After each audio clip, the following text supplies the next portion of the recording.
அதிமுக முன்னாள் அமைச்சர் செங்கோட்டையனுக்கும் அதிமுக பொதுச் செயலாளர் எடப்பாடி பழனிசாமிக்கும் இடையே ஏகப்பட்ட கருத்து வேறுபாடு இருக்கு. அப்படி இப்படின்னு ஏகப்பட்ட பேர் ஏகப்பட்ட விஷயத்த பேசிட்டு இருக்காங்க. இடையில போஸ்டர்லாம் வேற ஒட்டியிருந்தாங்க, அதையும் பார்த்துருப்பீங்க. சரி, இதை பத்தி நீங்க என்ன சொல்ல விரும்புறீங்க அப்படின்னு முக்கியமான நபர் ஒருத்தர்கிட்ட செய்தியாளர்கள் கேள்வி எழுப்பியிருக்கிறாங்க. அதுக்கு அவர் என்ன சொன்னார்னு பார்ப்போமா? மரியாதைக்குரிய அண்ணன் செங்கோட்டையன் அவர்கள் எங்களுடைய கழகத்தினுடைய முன்னோடி. அவர் அவருடைய பணியை சிறப்பாக செய்து கொண்டிருக்கிறார்.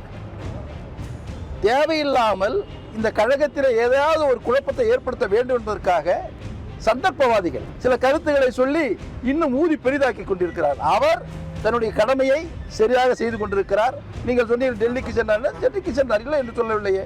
சென்றார், நிதியமைச்சரை பார்த்தார், வந்தார், அவ்வளவுதான், வேறொன்றும் இல்லை.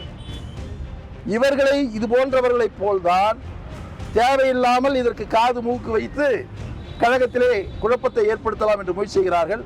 அதனுடைய கோபத்தில் தான் சைதை துரைசாமி போன்றவர்கள் சொல்லுகின்ற கருத்திற்கு தொண்டர்கள் வேகப்படுகிறார்கள்.